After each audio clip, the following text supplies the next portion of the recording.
How many of you, if you're honest with me, do you know you have these choices and these areas in your life that you want to try to move towards? You know that you want to try to change. You know you want to face some of these struggles, but fear sometimes paralyzes you. Anybody in here?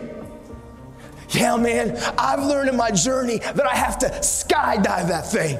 And here's what I mean. I know sometimes, as when I was growing up, I didn't trust anybody. I know things that happened to me. My dad abandoned me. I isolated. And I always said, if I find the perfect person that I can count on, if I find the perfect person that I can trust, then I will. But the truth is that person's not here. People are people, and they're going to let you down.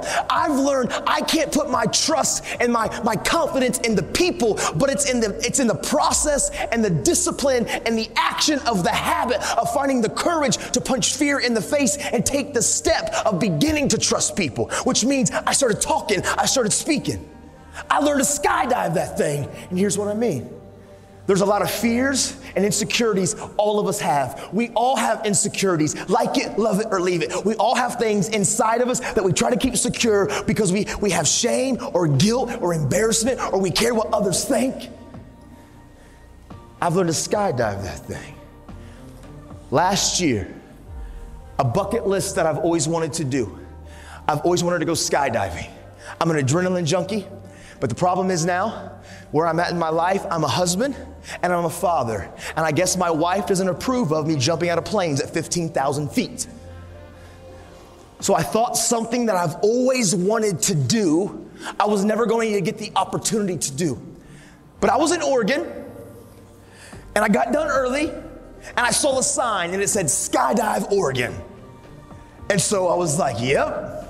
I called my wife. If I can get my wife to say, yeah, we're all good. I called her and I'm like, hey, honey, I got done a little bit early. I've always wanted to. You know, it's something that I've desired to do. I think I'm going to go skydiving. Nah, I'm cool. I'm not going to. Yeah, maybe. Nah, I'm just kidding. I'm all right. I don't need to do that. It's not probably smart. And she says, I don't think she meant it at all, but she says, because I don't think she wanted to control me. She says, oh, no, honey, go for it. Do whatever you want to do. But yeah, if you don't want to do it, no big deal. That's cool too. Click. Dude, I know she didn't mean it. But my eyes got so big, she said yes. So 20 minutes later, I call her. I'm packed up. I got an instructor around me. I'm at Skydive Oregon, and I call her. Her eyes get so big, I hung up. She ain't saying no. I'm all in. But as I start going through the process of skydiving, as the instructor shows up, and as he starts walking me through this process, my anxiety started getting higher. Like he started coming to me and saying, listen, here's your pack, here's your chute, here's how you're gonna fall. He put me on this counter. He said, this is my ninth jump today. I said, what, bro? 9 times? Do you pack your chute? He said, every time. I said, so you packed your chute 9 times today? Are we gonna test the odds? Are we good? We're cool on one more? Did you get tired? Did you miss a fold? He said, nah, bro, it's cool. He showed me how he did it. Dude, my anxiety, it's getting higher. This little ratchety plane lands. Ratchety. He said, all right, bro, let's get in. Whoa! He's from Oregon, so he's already kind of weird and a hippie.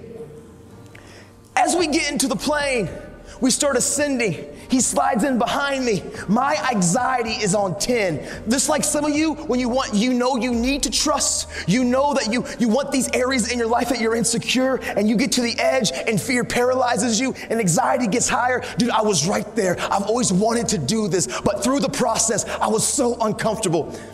As we get to 13,000 feet, he said, listen, bro, we got 6 connectors. 1, 2, 3, 4, 5, 6. I'm gonna connect this. I'm gonna hit all 6 3 times. Do this. Woo, you're gonna do it. You know, I know, we're secure. Skydive Oregon.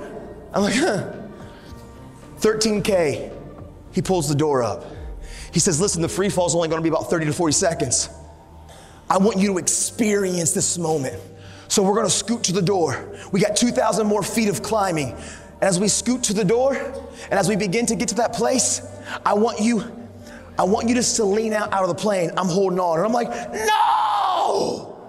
He said, okay, now we're there. Here's the next piece that I want you to do. I want you to take the bottom of your feet and touch the bottom of the plane and hang there. I got you. And I'm like, no! Dude, I was terrified. In that plane, which was the safest place that I could have been, I've never felt more anxiety and fear in my life, even though I've always wanted to do it. But soon as I trusted the process, and soon as I trusted the community of those entrusted to help me learn to skydive, as soon as he got to that place at 15K and he said go, and I took that step, and we skydived that thing. All the anxiety, all the fear, it evaporated. As I free fell and I saw Mount Hood and Mount Rainier and Mount St. Helens, I've never felt more on top of the world. There's a lot of you in here that you struggle with trust. Fear has paralyzed you. You know there's areas in your life that you want to change, you need to change, but man, you get to the very precipice at that door and you run back because it is uncomfortable, and I need you to know change is uncomfortable. I've learned to skydive that thing.